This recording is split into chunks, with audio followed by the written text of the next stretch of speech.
All right. Good evening and good night, and welcome to the It's Your Perspective Talk Show. It is Tuesday, July 24th, 2018. My name is David, a.k.a. Kimba, a.k.a. Christian.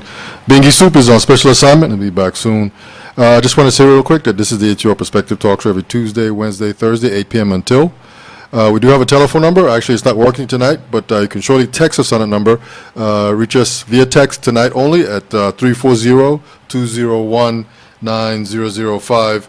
We're coming to you via Facebook Live. Tap into our Facebook Live Facebook page, and you'll be able to see the show tonight.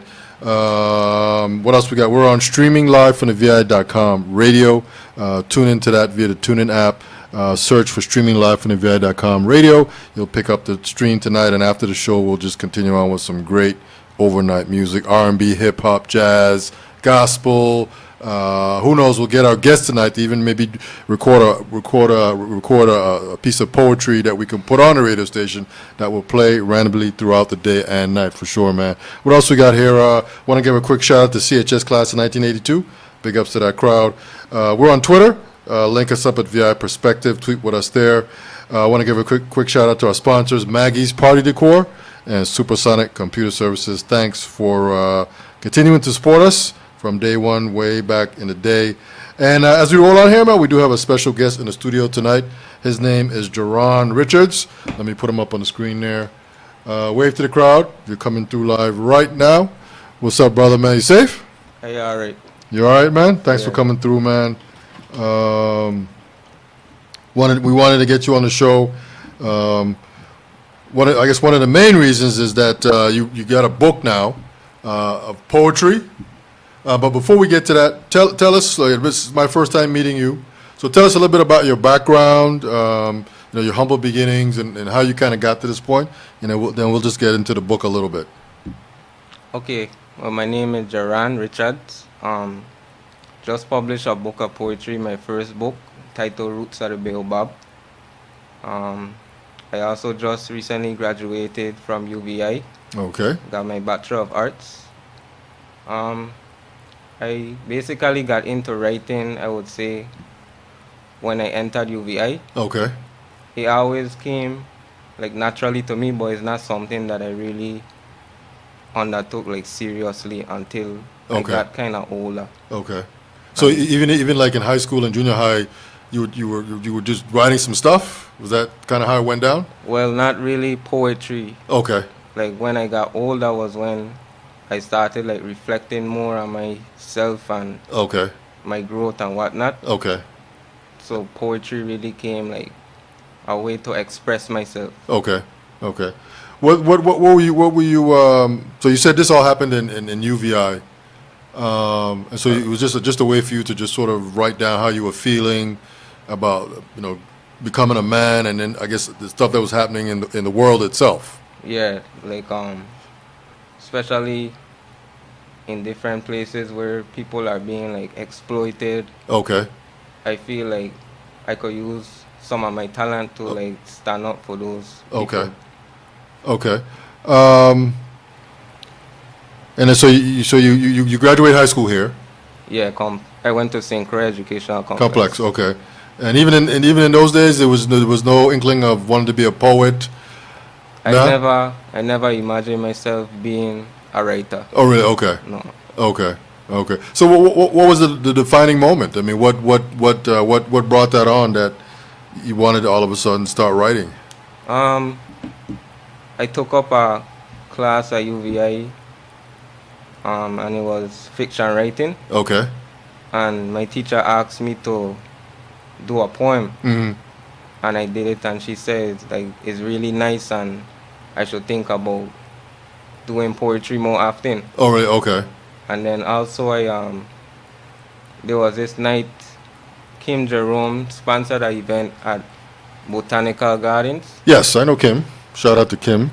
And that night I was debating if I would actually go out and say a poem or not. Oh, really? Okay. Because I'm not a person who really shares my thoughts and stuff like that. So writing poetry and bringing it out on paper to the public is really something deep. Okay. But that night I did a poem and I got a good response from the crowd, and I was like, wow, like I never thought like I could influence people like that. Okay. Okay. Yeah. I mean, how was it? So that was your first time performing in front of a crowd? Yeah, my Alright. first time, yeah. So how was that? I mean, were you stage fright, nervous? You mess up your words? You No, know? I didn't mess up. To me, it was more like a spiritual thing. When I went up there, I didn't really feel frightened or anything. Okay. It was more like passion coming through. Coming through. Okay. Yeah. Okay. If I'm not mistaken, she's done a couple poetry events at Botanical Gardens. Because I remember going to I think it was the very first one. Okay. But I think she's had a more recent one at the Botanical Gardens. So is it something that you want to continue on, as far as the poetry and because you're a writer, right? You're not a poet, but you're a writer. Well, Is that how, or you're just I'm a poet? yeah, I'm a writer. Okay. I'm a writer, yeah. So when I think of writer, I think of you can write short stories, Yeah. long stories, and that kind of stuff. I just I have short stories that I've written, but I never really published. Okay. Okay. Okay. But I thinking about writing a serious book. But yeah, Okay. that's good for now. Okay. So you're a writer, and writers, you obviously can write books and short stories and long stories, but you can also write poems. Yeah. And that's what you started out with, as opposed to the stories. Yeah, I started out with the poetry. Yeah. Okay. So you graduated from Complex. You went to UVI, and one of your teachers said to you, "Hey, this I like this. This is a positive vibe. It's strong," and that sort of kind of said, "Okay, maybe I need to write some more." Yeah. Maybe I need to invest in this talent. Okay. And after that, like I read a lot. Mm-hmm. So I read about a lot of different Caribbean writers in particular, Okay. and some of their writing styles, like just from reading it, I kind of grasp like how, like the different metaphors and different ways they use imagery and stuff like that. Okay. I am able to grasp it when I'm reading, and then I see it like reflecting in how I write as well. So Oh, really? Okay. Okay. I would say that reading as well helped me a lot Okay. in terms of writing. Okay. So you mentioned too that you did a poem and the teacher at UVI liked it. Do you remember it? Do you remember a couple lines from that? No, I don't remember that poem at all. Oh, really? Okay. Okay. But that was years ago. That was years ago. Okay. Yeah. So you didn't write. You don't have like a book, a black pencil book. I have books of poetry. But that one never made it. No. Okay, I got you. All right. So you get inspired while you're at UVI, and then you start this journey to write. How long did it take you to do it? The book? Yeah. 2 years. 2 years? Okay. Okay. And you were saying before the show that it's kind of broken down like 3 or 4 sections. Yeah. Explain the sections, because I wrote it down, but I probably kind of Okay. messed it up a little bit. But tell us the sections and how the book came about. Okay, so it has 4 different sections. The first one is called For Posterity. Okay. So for the younger generation. Well, before you do that, tell us the name of the book. Tell us to give us the name. The name Roots of the Baobab. Okay. Actually, if you could point it at that camera right there. Let me give me 1 second here, Geron. Yeah. Okay. All right. There it is. He's got it right there. Okay. I see it. Okay. All right. So Okay. continue on there. And it's divided into 4 different. The first one, For Posterity. Okay. So this section speaks about youth violence. It talks about our culture and history, Okay. and it also seeks like to educate the youth like through different poetic messages. Okay. The second section is more like a reflection of my thoughts and things that I've been through. Yeah.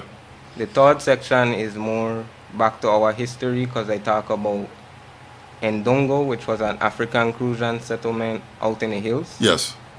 I talk about the fire burn, our emancipation. Okay. And the last section is called Tears No More. I dedicated that section to my grandmother. Okay. Because she passed away a couple days after Hurricane Maria. Oh, okay. Yeah, Sorry to hear so that. I'm sorry to hear that.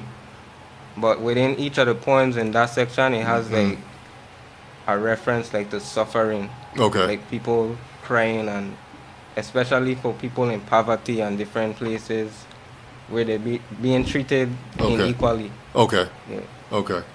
Um, so how long has it been out now? I published it in April. Okay. Because I know it was just a couple of months ago where you had like I guess the official book signing, or was it Yeah. even before that? Yeah, I had an official book signing at Siboney in Frederickson. Yeah, in West. Yeah. Okay. How did that go? I mean, was it positive? Yeah. Love? Yeah, I got a lot of, I would say the community really supporting my Okay. work. Okay. Um, and I'm really grateful for that because I just trying to get it in the hands of the youths. Yeah. Okay. Yeah.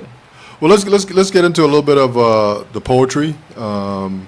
Okay. Maybe you want to just do something. I don't know, a little bit, something per section, or just whatever you can do. We could do maybe a couple of them real quick. Okay. Before I get into the poetry, I wanted to read a quote by Haile Selassie. Yes, I bless us, man. Bless us for sure. Yesterday was his birthday. Yes, I. So he talks on the responsibilities of the youth. The future prospect of our country depends upon its young people. The integrity and the well-being of the whole of Africa can be preserved only when the youth, with unceasing effort, has developed an acute sense of discrimination, thus adopting only what is essential and constructive and discarding that which does not contribute to the goals and aspirations of the peoples of Africa. The youth of Africa must show to the world that they are determined to use the best of their knowledge to bring about continuous progress and the common goal of unity and greatness as a tangible objective of the African peoples. Okay. Yesterday was a very powerful day, man. Okay, so the first poem I read is the very first poem in the book. Okay. It's called Youth Man Man Up. Okay. Okay, so this is how it goes. Youth man, man up, put down that gun. You think you's a man? You's a little boy with a childish toy. It's time to rebel. Blow the Crucian conch shell. Fire burn. You're in the right spot. Why not seek education? Young Hubert Harrison, go and build your nation. Remember them days your skin used to get blazed? Mommy beat you non-stop with that thick black belt. Couldn't even sit down. Welts and skin swollen. Was this all done in vain? Now mommy tears falling. Look outside. You see the rain. Crucian family. What does this truly mean? We're all brothers and sisters living in a tropical dream. Would you kill your brother, much less your sister, your brother's son? So why kill another with a petty gun? You man up, be a man. Don't let them put that gun in your hand. You have 2 feet, so get up and stand. Redeem yourselves, redemption. No matter if you're a Crucian, Tomian, Indian, Lucian, Rican, or Dominican, you're a West Indian. Research your island's history, you'll be surprised. Awaken the DNA of your royalty hidden in disguise. You man, where you come from? Who you be? Can you help this crumbling society? Teach us to love one another, and we will rise together. No divisions, no catastrophe, building a bridge for the benefit of posterity. You still can't see it's either death or the penitentiary? Emancipate your mind, stop wasting precious time. Know your history and your African countries. Ethiopia, Egypt, Gabon, Tunisia, Nigeria, to name a few. Not to mention the first African Crucian Maroons, descendants of Ndongo, Angola. Haile Selassie, Marcus Garvey, Malcolm X, Nelson Mandela, Youth Man Man Up, get your act together. What is peer pressure? You know who we are? We are Caribbean kings. No need for them rings. Hearts of diamond, skin of gold. Stop the violence, stop the stealing. It's time you heal your soul. Youth Man Man Up, make a fist, put your hands up. Don't be afraid, I too was in your place. Peer pressure face to face. You know what I told them? Education is the key. Youths, when will you rise and let your souls truly be free? It's time to make noise. Man up if you are a king. What are diamonds? What are rings? These are unnecessary things. Must seek the greatest weapon. Love from within. All right, man. That's a good one. That's a positive one there. Yeah. So you were saying early on that the book is dedicated to the youths. Yeah. Because, you know, I guess when you dedicate it to them, it's just a book that if they read it would provide some structure, some positive guidance and positive structure for them. Is that sort of the message there with that? Yeah. Basically, how I wrote it is like design. Each poem has a different message. Mm-hmm. So I've been going to the different schools, like the elementary public schools, and reading some of the poems to the students, and they've been like really grasping the messages in the poems. So, Oh, okay. Um, Did we pick it right up on the message itself? yeah. Okay. Okay. Yeah. Okay. Okay. So I will say it's been doing good so far. Okay. Yeah. So that was one of the first ones you did? I mean, as far as like you wrote a couple years back, that was one of the first poems, or? Yeah, that poem I did to a Man Up conference at UVA. Okay. Okay. And, So while you were there, you wrote that? No, I did it the day before. Okay. I wrote it the day before. So did you do that at that conference? Did you say it, or? Yeah, I said it at the conference. Oh, you did? Okay. Okay. Yeah. So you wrote it the day before, and then at the Yeah. conference you okay. And that's actually where the inspiration kind of came about Okay. to write the book, cause especially the young, cause it's an all-male conference, Yes. Yes. and some young male students like actually stood up like after Mhm. the poem, and they really feel it, you know. Yeah. So Yeah. They were I guess the word I would use is inspired. inspired. Yeah. They were inspired by what you were saying via the poem. And a So- lady came up to me and told me I should think about writing a book, and that's where it went. Okay. This is the same thing you're talking about that was from school? Yeah, Man Up. Okay. Man Up conference. Okay. Yeah. Okay. Well, that's good, man. That's so as you're a young man yourself, and so I mean, what can we do to help? You know what I'm saying? To help the youths, get them structure, get them guidance. I mean, what are your thoughts on that? I could say that it starts at home, really and truly, Okay. because the youths, they reflect what they see. Yes. So if all their life they just going around cussing and negative vibes, Mm. that's who they're going to be when Mhm. they go out in the public. And teachers love the students. They have to have a love for the students, but they can't do it all by themselves. I would say it have to be like a collective effort. Yeah. And also one thing I would say is that our youths, like, they really have a lot of potential. Mm. Especially they're very creative, and they just need more opportunities, man. I think, like, as a community we need to stop like kind of placing all our anger on the youths, and because I know we've been doing a lot of wrong stuff, but still we have to come together and see Mm-hmm. what's the solution to these Yeah. These, wrong actions. yeah. Because violence is basically a societal dysfunction, and where there's a dysfunction, there always has to have a way to solve that, Mm. To improve. Yeah. to ameliorate the circumstances. Yeah. Yeah. So I would say opportunities Okay. and mentorship. Okay. Okay. Yeah. So let me ask you this, man. Does Rastafari play in your life? The whole culture, the whole movement of Rastafari. Yeah, it does. Because you mentioned Haile Selassie's birthday yesterday. Yeah. So I mean, do you what is your whole position on that?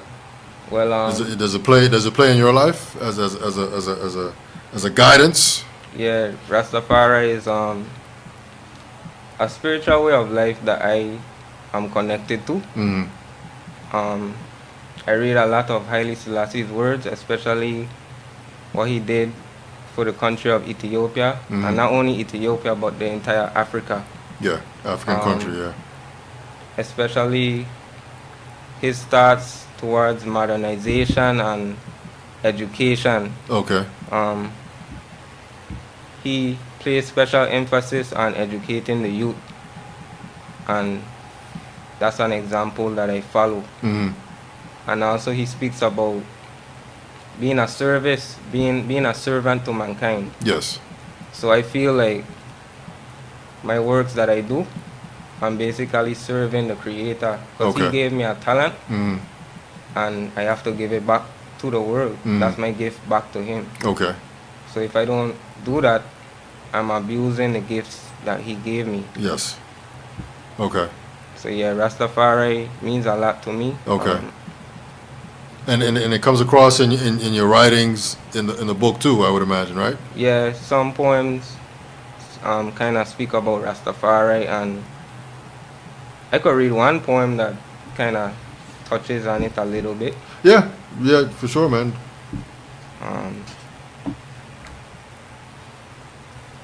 So while you look for that real quick, you why did you want to become a teacher? Teaching is a passion to me. Okay. It makes me feel good being able to impart knowledge that I have gained to other people, and they take that knowledge and they use it for something constructive. Just being around children kind of makes my spirit feel lively. Okay. Yeah, so I would say that's one of the things I've been brought into this world to do. Okay. Okay. All right, man. Bless us with this second poem, man.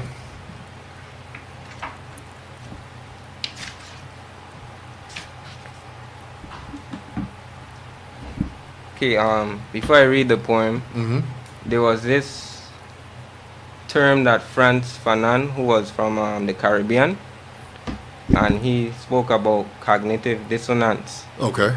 Which is basically when new beliefs are introduced into people's minds or their way of thinking, they tend to be in opposition to letting new ideas in, because they stand firm to their traditional conservative values. Okay. But sometimes it's necessary to get in these new beliefs. Yeah, new change, yeah. Yeah. So the name of the poem is Rumors of Wars. Creation manifold, the King of Kings triple scroll. Global peace and international morality. If mankind would pool the resources together for the benefit of humanity. Release the God in me and speak to the source within, where crystals, rubies, lapis lazuli shine, and wars become futile to the living mind. With rumors erupting like a natural spring fountain, with poverty manifesting while a few capitalizing. Where shall we turn for those mysterious answers? Can we comprehend? Or have our minds been sealed with wax of dissonance, cognitive resonance? 1936, 1963, prophetical warnings, His Imperial Majesty. And then at the end I have a quote that says, wars and rumors of wars are occupying the attention of government and peoples everywhere, but the world is thirsting more than ever for peace and justice. Haile Selassie. Yes, sir. And that title is a Bob Marley title, one of his songs, right? Well, he says that in his war song. Yeah. He would say like wars, rumors of wars. wars. Yeah. Okay. All right, man. That's another positive poem. How many poems you got in there? 88. 88. Okay. 88 poems. So you started this book 2 years ago. So you wrote 88 poems for the book, or you already had some stuff in place 88 prior? poems for the book. Oh, really? Okay. Yeah. Okay. Yeah. So as it's broken down in sections like that, I mean, it must be, and I guess in a sense, challenging in a sense to write a poem and make sure that, I guess, they're all slightly different in the message, the content. Is that a lot? Is that a lot of poems in 2 years? For me? Yeah. Or do you can just write a poem at you're just chilling at the bus stop and you just start writing? Well, yeah, this 88 poems is not really a lot for me. Okay. But in terms of the work and the thought and the energy that I put in, it was a lot of hard work. Okay. Yeah. Our guest tonight is Geron Richards. He is a Virgin Islands writer, his first writing project is a book of poetry.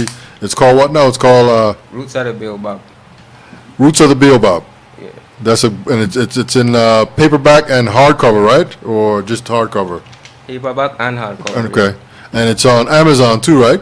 Yeah. Amazon, is that the only place? Yeah, I only have it up on Amazon for now. Okay, okay. So I see here you brought some other books, because you said you read a lot. Yeah. So just kind of enlighten us on what you're reading right now. Okay, well, this book is a book by Hubert Harrison Yes. called When Africa Awakes. Okay. And I actually had a quote that I wanted to read from him tonight. Okay. Bless us, man. Bless us. Okay, so he was speaking about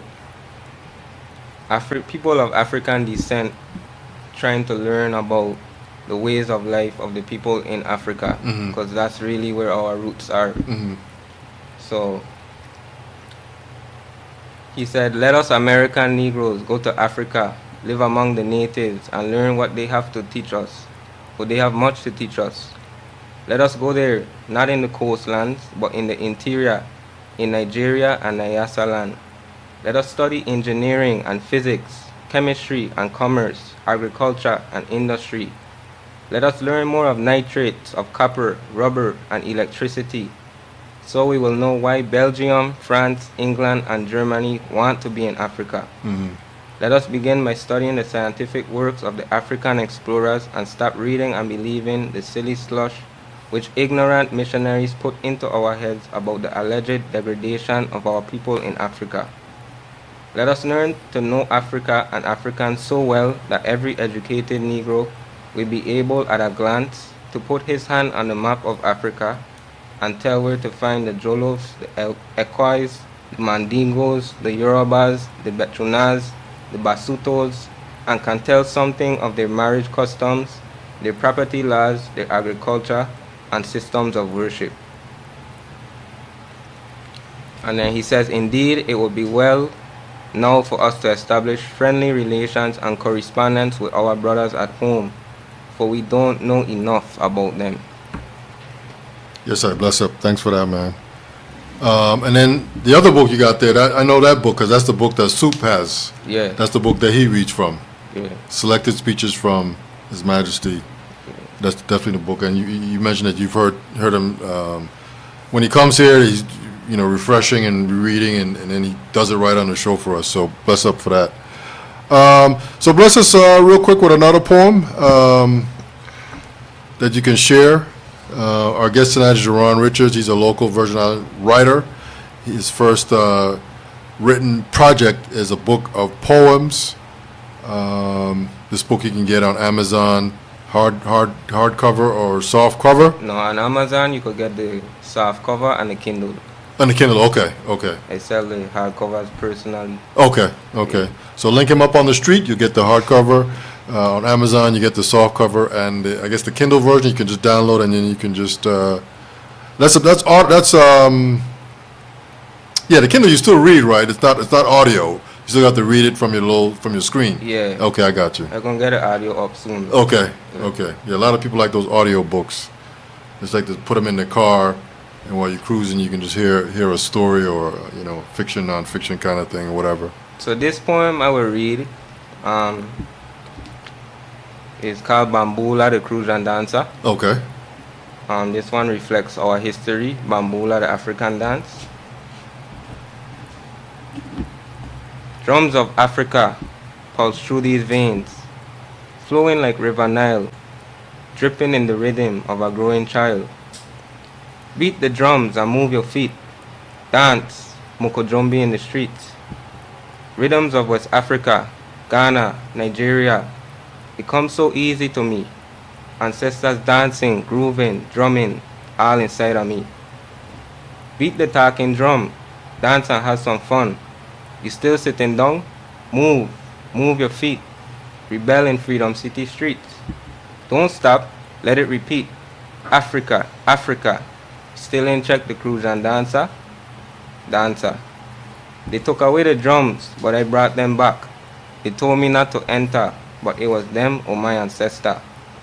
Ghana, West Africa, no quadrille, This is Bambula. Bless up for that, man. It's another positive.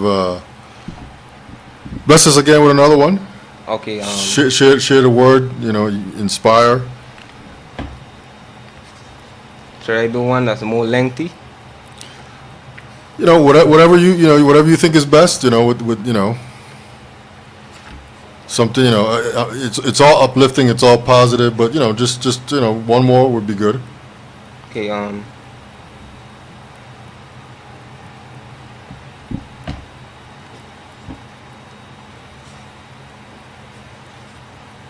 I'll do this one called Cultural Identity. Okay. 1733 Rebellion, Amina Frustration, Bodo and Admiral Martin King. 1848 Emancipation, Queens and Kings of the Fire Bond. 1878 Retaliation. August 3rd, 1832, a prophet was sent for me and you. His name is Edward Wilmot Blyden. The father of Pan-Africanism is what they call him. A Tomian who traveled to Liberia and Sierra Leone with a vision to emancipate the blacks back home. Born to an educated family, he had a philosophy of racial equality.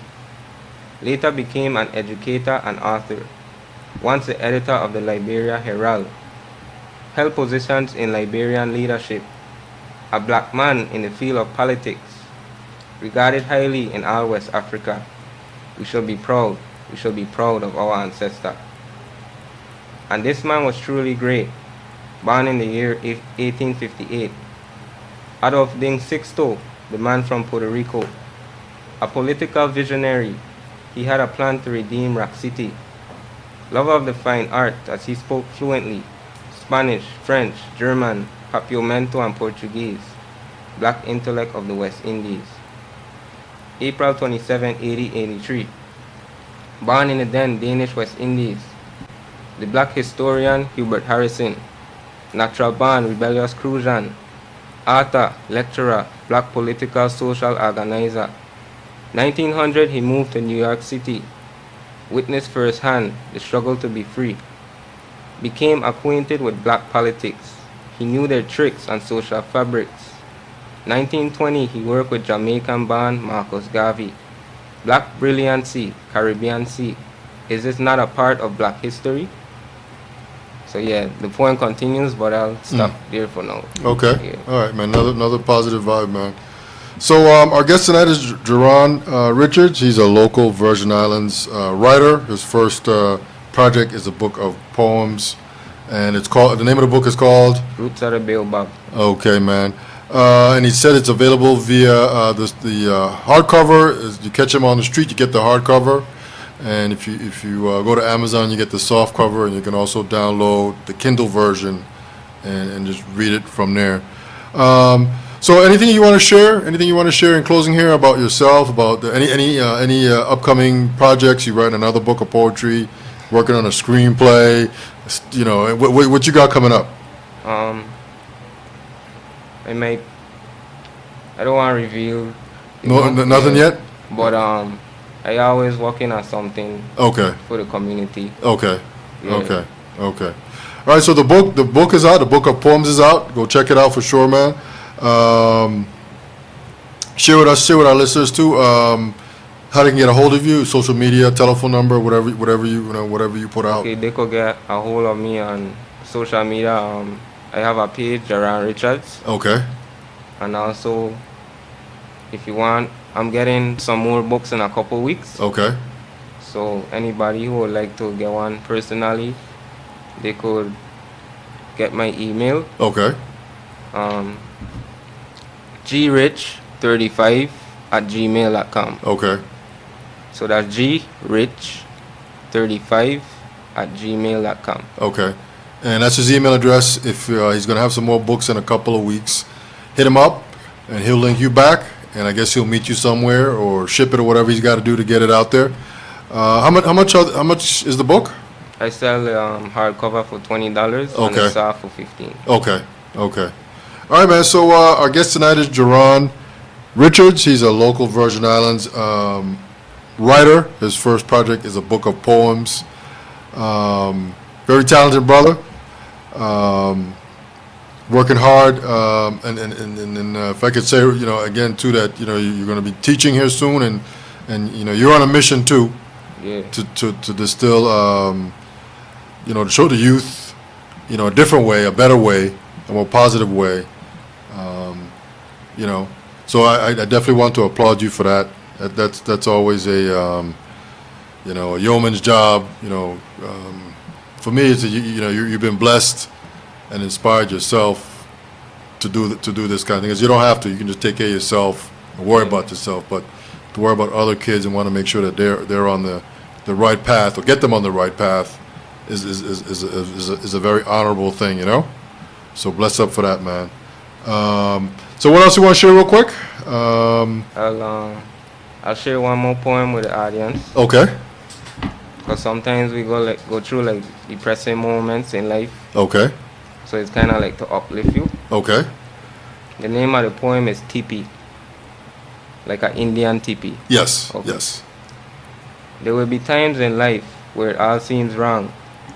Your heart says this way, but your mind is a tropical storm.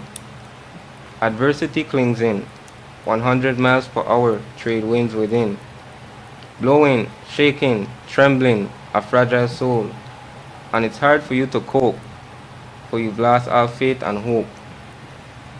But know that you are strong, like the rooted coconut tree. You bear much fruit. What is adversity? Don't you see you're alive? You have a chance to impact this world. Be a diamond, be a pearl, and shine. See that mountain? Go and climb.